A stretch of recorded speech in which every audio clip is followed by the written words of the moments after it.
Novo Notícias, com Mariana Nogueira. Olá, boa noite. Está no ar o Novo Notícias. Começamos com uma notícia de âmbito nacional. O Governo diz que o país está numa situação mais preocupante do que há uma semana, devido ao aumento do número de casos de infecção pela Covid-19.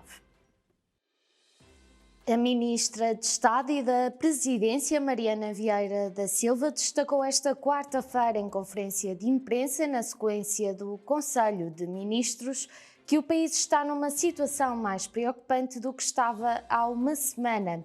Está longe da desejada zona verde. A governante explicou que com estes números a manterem-se, a próxima fase de desconfinamento, que estava prevista arrancar para a próxima semana, dificilmente irá iniciar-se.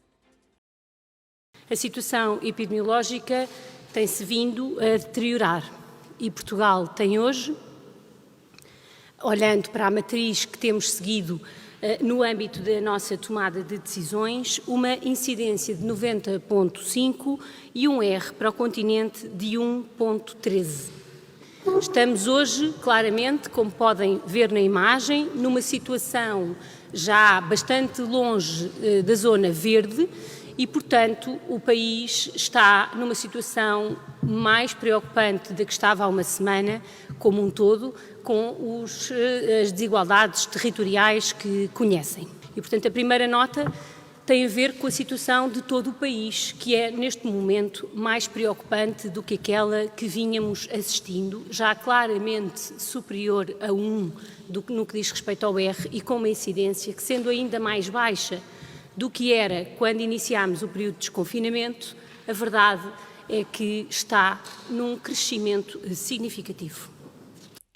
A testagem contra a doença Covid-19 passa agora a ser exigida em eventos culturais ou desportivos em que o número de pessoas envolvidas seja superior a 1000. A testagem em eventos de natureza corporativa análogos aos eventos culturais ou desportivos passa a ser exigida sempre que o número de participantes for superior a 1000 em ambiente aberto. De acordo com a Secretaria de Estado do Turismo, a testagem passa também a ser exigida na sequência da revisão da norma 019/2020 da Direção-Geral da Saúde, se o número de participantes for superior a 500 em ambiente fechado. Se estiver em causa um evento de difícil equiparação a um evento cultural ou desportivo, deverá ser analisado como até agora pela autoridade regionalmente competente, refere a Associação da Hotelaria, Restauração e Similares de Portugal, com base nas indicações da Secretaria de Estado do Turismo. Os serviços de urologia e doenças infecciosas do Centro Hospitalar do Tâmega e Sousa são parceiros na otimização dos cuidados ao doente internado. Os serviços de urologia e de doenças infecciosas do Centro Hospitalar do Tâmega e Sousa mantêm uma colaboração pouco comum entre serviços hospitalares, que permitiu, no ano de 2020, diminuir complicações infecciosas pós-cirúrgicas nos doentes de urologia e reduzir mais de 80% do consumo de antibióticos. O Centro Hospitalar do Tâmega e Sousa destaca em comunicado que esta colaboração direta visa a constante atualização e implementação dos critérios mais recentes em relação à utilização de antibióticos, tendo como objetivo evitar a resistência aos antimicrobianos e manter a sua utilidade no combate às infecções. Através desta estratégia conjunta foi já possível reduzir o uso de mais de 80% dos antibióticos, com maior potencial para gerar bactérias multiresistentes, acrescenta o CHTS. Damos-lhe nota agora neste bloco informativo da situação epidemiológica no país nas últimas 24 horas. Portugal registrou nas últimas 24 horas 4 vítimas mortais e mais 1.298 infectados pelo novo coronavírus. De acordo com o boletim epidemiológico divulgado esta sexta-feira pela Direção-Geral da Saúde, já foram contabilizados desde o início da pandemia 17.061 óbitos e 862.926 casos confirmados de Covid-19. Dos óbitos reportados, 3 residiam na zona de Lisboa e Val do Tejo e 1 no Alentejo. Os bombeiros voluntários de Entre os Rios assinalaram esta quarta-feira 98 anos de história. A comemoração decorre já este domingo. A Associação Humanitária dos Bombeiros Voluntários de Entre os Rios, concelho de Penafiel, assinalou esta quarta-feira os 98 anos da sua fundação. Para assinalar a data, o presidente da Associação Humanitária dos Bombeiros Voluntários de Entre os Rios, José Pinheiro, destacou que será realizada este domingo uma cerimónia restrita direcionada aos órgãos sociais da coletividade, entidades oficiais, nomeadamente a Câmara de Penafiel, e alguns presidentes de junta, obedecendo aos critérios definidos pela Direção-Geral da Saúde. Ao Novo Canal, o responsável pela Associação Humanitária dos Bombeiros Voluntários de Entre os Rios realçou que este ano, devido à Covid-19 e às restrições ainda em curso, apenas haverá uma sessão solene com as entidades oficiais que servirá para assinalar a data. A A41 e a A42 beneficiam do novo modelo de redução de 50% no preço das portagens das ex-SCUT. A A41 e a A42 estão entre as autoestradas que vão beneficiar do novo modelo de redução de 50% do valor das taxas de portagens das ex-SCUT. O Governo destaca em comunicado que aprovou esta quarta-feira, na sequência do Conselho de Ministros, a portaria que institui o novo modelo de redução de 50% do valor das taxas de portagens em cada passagem nos lanços e sublanços das autoestradas A22 Algarve, A23 IP, A23 Beira Interior, A24 Interior Norte, A25 Beiras Litoral e Alta, A28 Norte Litoral, concessões do Grande Porto, A41 e A42 e de Costa da Prata. O Governo reforça ainda que estas alterações decorrem da Lei do Orçamento de Estado para 2021, mas o Governo salvaguardou ainda benefícios que tinham sido adquiridos através da Portaria 309-B de 2020 e que não eram contemplados pela Lei do Orçamento de Estado. O Governo já aprovou o Plano 21-23 Escola Mais, destinado aos alunos do ensino básico e secundário. O Governo aprovou a versão final do Plano 21-23 Escola Mais, plano integrado para a recuperação das aprendizagens destinado aos alunos dos ensinos básico e secundário. De acordo com o Governo, o plano alicerça-se em políticas educativas com eficácia demonstrada ao nível do reforço da autonomia das escolas e das estratégias educativas diferenciadas, dirigidas à promoção do sucesso escolar e, sobretudo, ao combate às desigualdades através da educação. Refira-se que o Plano 21-23 Escola Mais tem uma dotação de mais de 900 milhões de euros para a recuperação de aprendizagens, prevendo o reforço dos recursos humanos nas escolas, aposta na formação e capacitação do pessoal docente e não docente.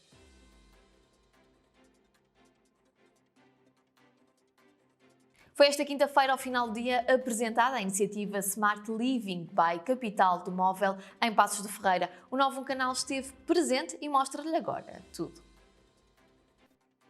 Bem, nós sabemos que a inovação e o desenvolvimento demoram tempo, não são processos rápidos e foi aqui dito por vários empresários que não é o estalar dos dedos e outro dia tem já de facto uma ideia e uma ideia inovadora e sabemos que é necessário ter um espírito de resiliência, sustentabilidade e também capital para que as empresas possam de facto ser inovadoras. Também sabemos, tendo um tecido económico como o nosso, que é um tecido fragmentado, com muitas empresas e sobretudo pequenas e médias empresas, que muitas delas não terão nem capacidade financeira, nem recursos humanos suficientes para as próprias terem projetos de inovação.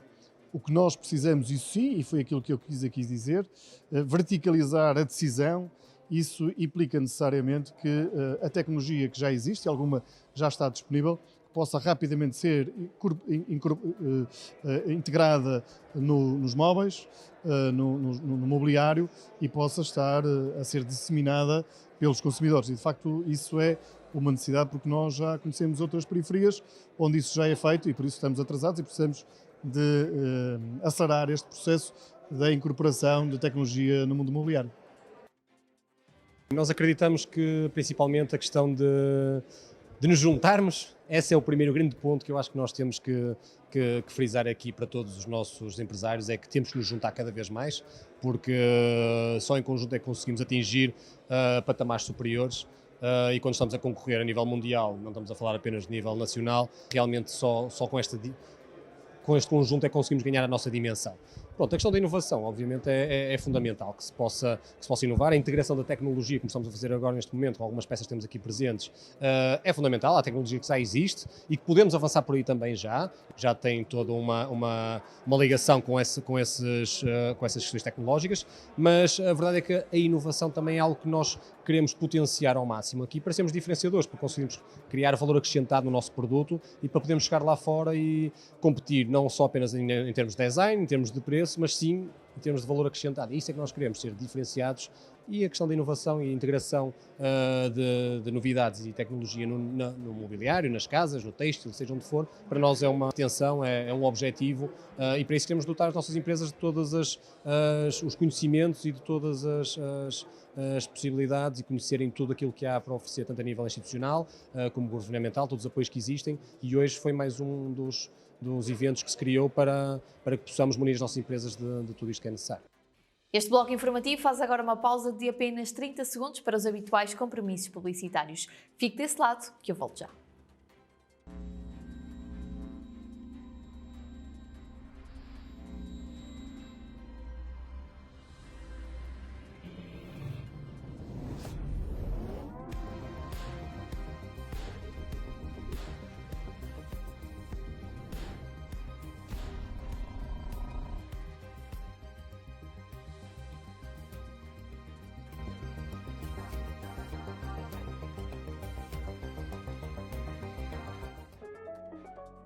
Seja bem-vindo a esta segunda parte do bloco informativo. Começamos por Lousada e relativamente ao desporto, a campanha Duas Rodas regressa já este sábado com uma nova ação. A atividade Duas Rodas em Ação, inserida no projeto Escola a Pedalar, regressa este sábado ao Complexo Desportivo de Lousada, com uma nova ação.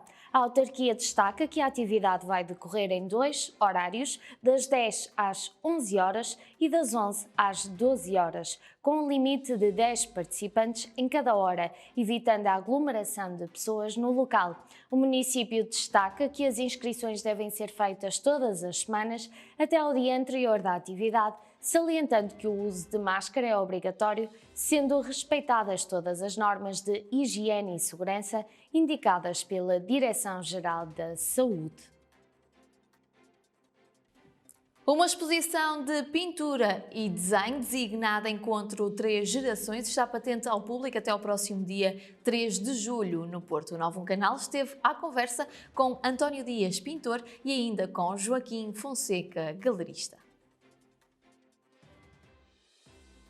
Encontra-se patente ao público na Art Gallery Dom Pedro a mostra de pintura e desenho Encontro Três Gerações, uma exposição em homenagem ao mestre Nelson Dias, que integra trabalhos de Maria João Franco, António Dias e Joana Franco.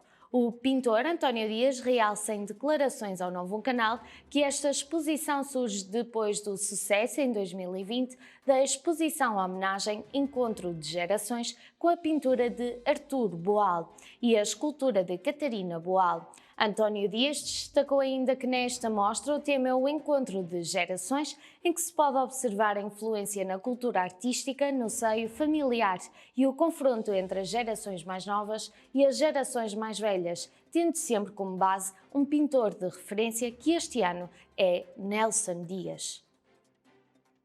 Isto é uma exposição, é um projeto que nós já temos desde o ano passado, que é, digamos, tentar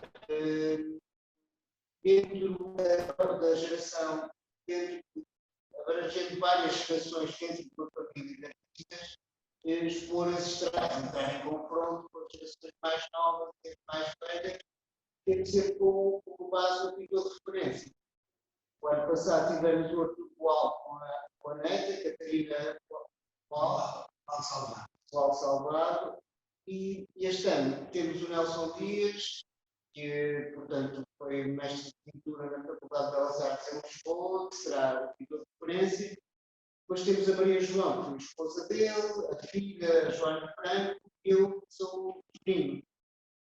O tema é exatamente esse, que é encontro de gerações. Neste caso, chamamos de encontro de 3 gerações, que são 3 gerações. Quem tiver interesse em visitar esta exposição pode ter acesso a alguns dos trabalhos através de fotografias nas redes sociais da Art Gallery Dom Pedro. No entanto, para Joaquim Fonseca, galerista e dono da Art Gallery Dom Pedro, em declarações ao Novo Canal, admite que visitar a exposição presencialmente tem outra dinâmica, pela vantagem de se poder observar as cores e a textura dos materiais que são utilizados. António Dias aproveita e deixa um convite. As pessoas podem fazer visitas na rede social, digamos, na nossa página, onde vão ver as fotografias. Mas a pintura e a escultura é mesmo para ver ao vivo, é óbvio. É outra coisa, as cores são diferentes. É diferente. E esse tudo é também. Portanto, numa oportunidade, uma vez que agora está há um tempo, as pessoas que puderem vir ao Porto, que aproveitem e passem por aqui. Porque, pronto, a pintura é o formato, é o tamanho da pintura, é a própria textura dos materiais e que nós podemos visualizar ao vivo e em foto, isso perde-se imenso. Mas é evidente que quem quiser visitar o nosso site, o site é público, portanto, De realçar que quem visitar a exposição Encontro 3 Gerações terá de obedecer às regras emanadas pela Direção-Geral da Saúde, tal como a desinfecção das mãos à entrada, a utilização de máscara no interior e o distanciamento físico. Haverá ainda um circuito de entrada e saída. Refira-se que a inauguração desta mostra decorreu no dia 5 de junho, sendo que a exposição pode ser vista na Art Gallery Dom Pedro, situada na Rua da Torrinha, no Porto, até ao próximo dia 3 de julho. O Pingo Doce de Penafiel está a celebrar 25 anos de existência e os próximos 25 dias serão de comemoração. De realçar que durante esta festa está ainda a decorrer as inscrições para o programa Bairro Feliz.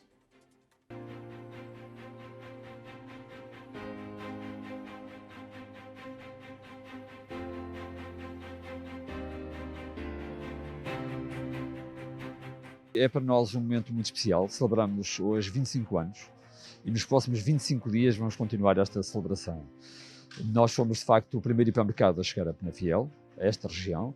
Viemos trazer nessa altura uma modernidade para um tipo de comércio que não existia e de facto desde essa altura até hoje tem sido nossa missão ser o hipermercado de referência na região e conseguir a preferência de todos os nossos clientes. Nós temos a responsabilidade também de ser um grande empregador na região. Temos 180 colaboradores diretos e temos mais de 200 pessoas a trabalhar indiretamente connosco.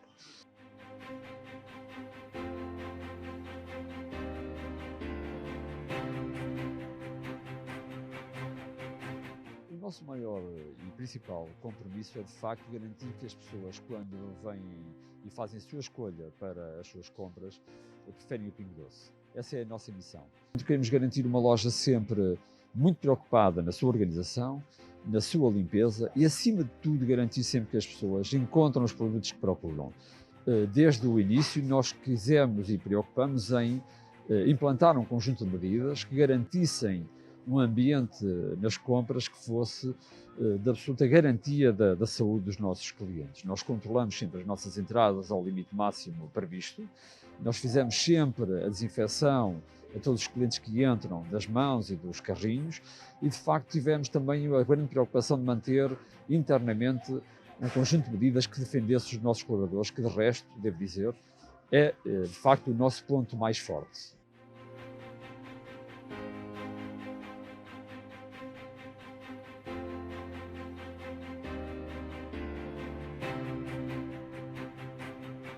Como é sexta-feira, temos o habitual comentário semanal com o Dr. Rui Brito Fonseca, que já está na minha companhia e eu desde já cumprimento. Muito boa noite, doutor. Boa noite, como está a Mariana? Tudo bem, obrigada. O doutor também? Correu bem a semana? Também. Obrigado. Doutor, para o comentário semanal desta semana, vamos falar da educação, do emprego e desemprego. 3 temas que estão muito ligados. Exatamente, são 3 temas que são quase filhos uns dos outros, digamos assim, têm uma ligação umbilical entre si e durante este tempo de pandemia que vivemos, vimos bem como esta ligação é tão forte. Este ano de pandemia veio tornar cada vez mais visível que a educação protege quem tem mais qualificações em relação ao desemprego, protege também a inserção dos jovens no mercado de trabalho, que dá-lhes mais oportunidades, sobretudo numa situação como esta de pandemia e de crise económica. De facto, todos os dados indicam que a quebra do emprego foi menor entre os mais qualificados. E por isso nunca é demais falar desta questão, pois aqueles que são diplomados pelo ensino superior têm uma transição mais fácil, mais rápida para o mercado de trabalho. A probabilidade de estar empregado ou de evitar situações de desemprego nos 3 anos a seguir a se estar graduado pelo ensino superior, sobretudo entre as mulheres, é menor.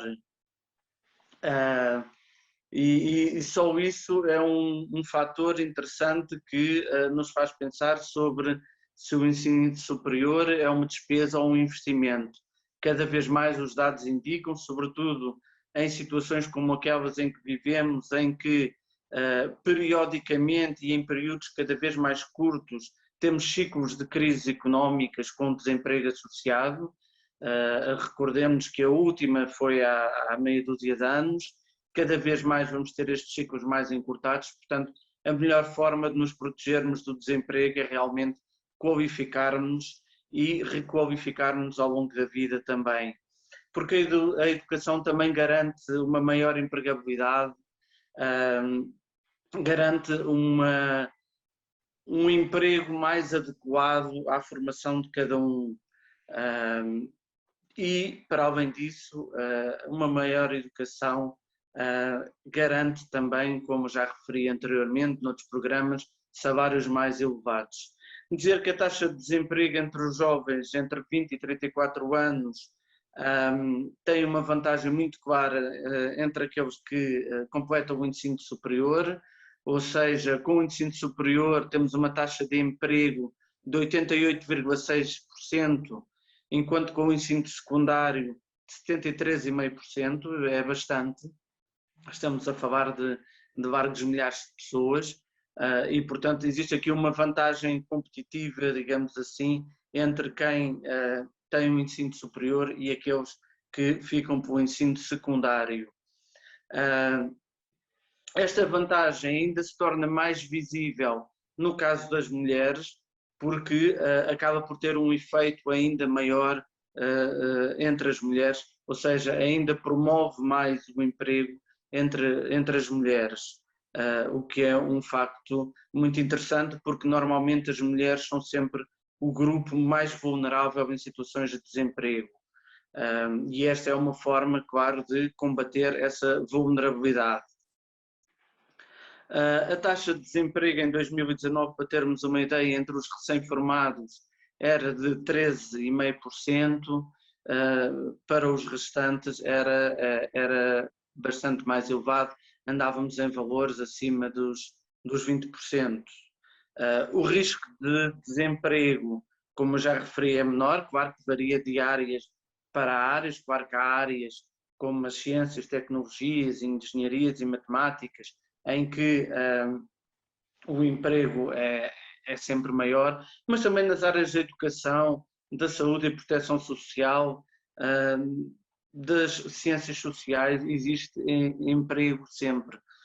E comparativamente com o ensino secundário, temos sempre uma maior garantia de empregabilidade do que aqueles que apenas fazem o ensino secundário. Os estudos indicam-nos que quanto maior o nível de educação, maior a probabilidade de emprego e menor a probabilidade de cair no desemprego. ou seja, maior a capacidade de resistir às crises e de ultrapassar essas mesmas crises, e isso é um facto que estatisticamente está comprovado, porque as taxas de desemprego entre aqueles que têm o ensino superior são sempre menores do que entre aqueles que não o têm. E, mais uma vez, as mulheres saem protegidas nesta situação, porque de facto a sua taxa de desemprego também é menor. É claro que isto também tem a ver com o facto que falámos no programa anterior, de cada vez serem mais as mulheres a serem a maioria dos estudantes do ensino superior e dos graus mais elevados do ensino superior, seja mestrados, seja doutoramentos. Ou seja, cada vez mais, à medida que se sobe no nível de escolarização, de educação, sobretudo no caso das mulheres, menor é a probabilidade de cair numa situação de desemprego. E isto é muito importante quando falamos da igualdade de oportunidades, quando falamos da igualdade de género, quando falamos de todas estas questões que têm a ver com o papel da mulher na sociedade portuguesa. Estas tendências, como eu já referi, são muito influenciadas, claro, por esta presença cada vez mais esmagadora, e o tempo irá mostrar que será cada vez mais esmagadora, das mulheres, de facto, terem os níveis de educação mais elevados e os homens muitas vezes ficarem-se pelo ensino secundário ou apenas pela licenciatura, e que cada vez mais teremos uma taxa de desemprego em que provavelmente dentro de 10 anos as mulheres não serão o grupo mais vulnerável, mas serão os homens. Provavelmente teremos uma situação desse tipo, o que nos faz pensar que nestas questões de homens e mulheres, provavelmente os homens têm que começar a pensar um bocadinho mais como as mulheres e investir mais na educação, e investir mais naquilo que lhes pode dar alguma garantia, tendo em conta que essa garantia é sempre limitada, porque o mercado é aberto, mas dar-lhe alguma garantia de estabilidade laboral e de emprego de qualidade. Até porque apostar na educação... Sim. Sim. Era o que estava a dizer no início, doutor, que apostar na educação é sempre uma mais-valia, um investimento e nunca um gasto, seja para homens ou para mulheres. Exatamente, é sempre um investimento e que tem retorno a muito breve trecho, porque aquilo que se paga em propinas, livros e tempo a estudar, não é? Costuma-se dizer que tempo é dinheiro, não é? Todo esse investimento que se faz ao longo dos anos tem um retorno muito rápido. E como nós temos uma vida laboral em média de 40 anos, 40 e tal anos, devemos pensar que se fizermos esse investimento e tivermos um retorno rápido, então depois o ganho ao longo da vida ainda será muito maior, porque também à medida que nos vamos envelhecendo e nos vamos estabilizando no posto de trabalho e que vamos adquirindo outras competências e muitas vezes também fazendo outras formações complementares necessárias ao nível pós-graduado, a nossa estabilidade no emprego vai aumentando ainda mais e o nosso nível de remuneração também. Portanto, é sempre um investimento. É claro que como qualquer empresa, se nós olharmos para nós como uma empresa, temos primeiro que investir para depois colher os frutos disso. E com a educação passa-se exatamente da mesma forma. Primeiro temos que investir na educação e depois, quando dermos entrada no mercado de trabalho, colheremos os frutos desse investimento próprio ou familiar, consoante as situações. E este último ano de pandemia, de grande volatilidade do emprego, em que muita gente ficou em situação de desemprego ou de layoff, situações muitas vezes em que viram reduzidos os seus rendimentos, vem-nos realmente mostrar que aqueles que têm níveis de educação mais elevados foram aqueles que ficaram numa situação mais protegida e com maior resiliência a essa crise económica, já como já se vinha a comprovar com as crises económicas anteriores. O nível de desemprego entre os diplomados teve uma descida durante esta pandemia residual, enquanto que entre os não diplomados o desemprego cresceu bastante mais. E a taxa de desemprego também desceu menos durante o ano passado, 2020, entre os jovens com ensino superior, ou seja, mesmo naqueles que estão a entrar no mercado de trabalho, ainda são jovens, já ficam mais protegidos em relação ao desemprego por terem essa formação superior. É claro que muitas vezes acontece, e todos nós conhecemos pessoas que têm uma graduação superior e que não estão a trabalhar na área de formação e estão a trabalhar em ocupações menos qualificadas, digamos assim. É claro que isso acontece porque nem sempre existe a correta adequação entre o mercado de emprego e as formações que os indivíduos acabam por fazer. Agora, uma coisa é certa, se essas pessoas não tivessem essa formação superior, provavelmente nem teriam esse emprego menos qualificados, estariam no desemprego. Em Portugal estamos a falar de uma franja de 15% de diplomados com idades entre os 25 e os 64 anos que trabalham em profissões que não exigem esse nível de formação, o que é um valor relativamente baixo, não é nada extraordinário, que significa que os outros 85% estão a trabalhar na sua área de formação, o que é muito bom. O que significa que, apesar de tudo, apesar das crises, o mercado tem conseguido absorver os jovens que saem das universidades e dos institutos politécnicos, do ensino superior em geral.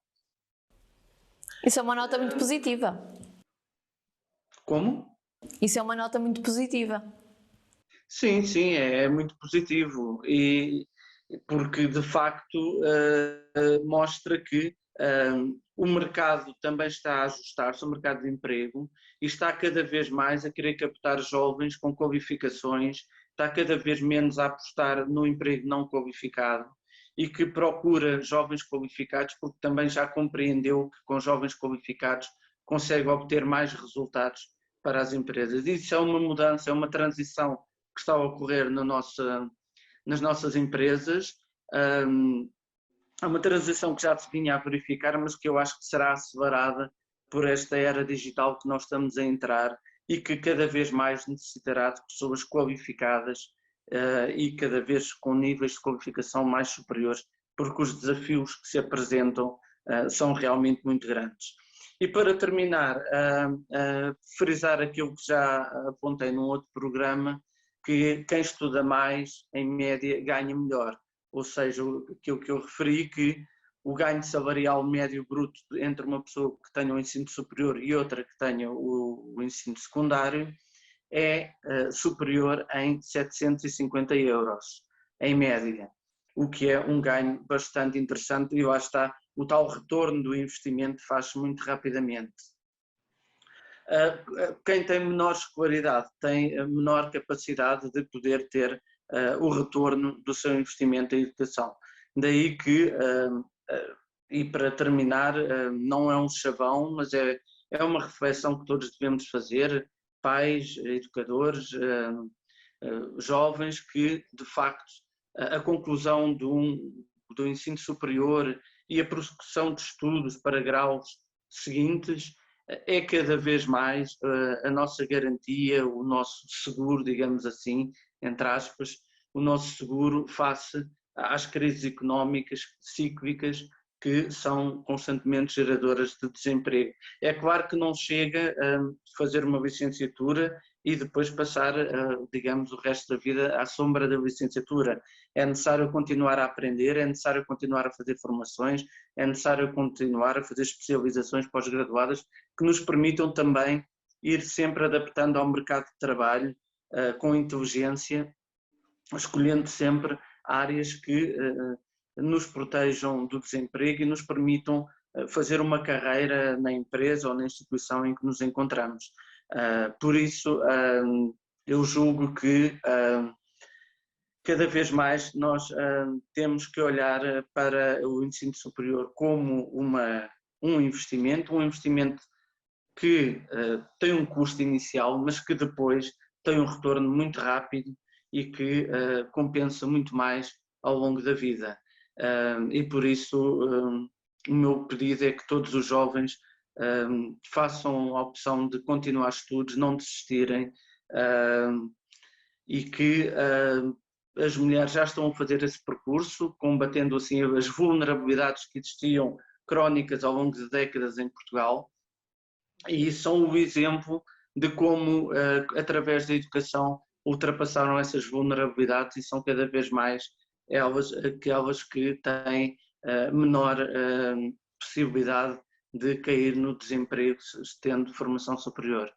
E por hoje é este o comentário. Muito obrigada, doutora, e que bela mensagem para o terminar. Agradeço-lhe mais uma vez, está de volta de hoje a 8 dias. Exatamente, até lá. Até lá, muito obrigada, doutor. Continuação de um bom fim de semana e também o resto de uma boa semana.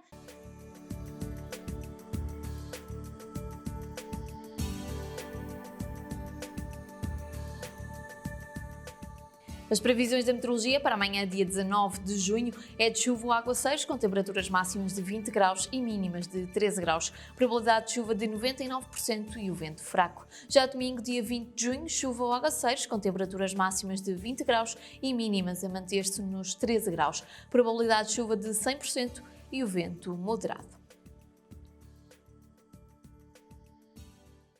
E é com a meteorologia que colocamos um ponto final neste bloco informativo. Já sabe, pode continuar a acompanhar tudo o que se passa na sua região em novonoticias.pt ou então através das nossas plataformas sociais. Este bloco informativo está de regresso segunda-feira às 19 horas e contamos, como sempre, consigo. Tenha agora uma boa noite e um excelente fim de semana.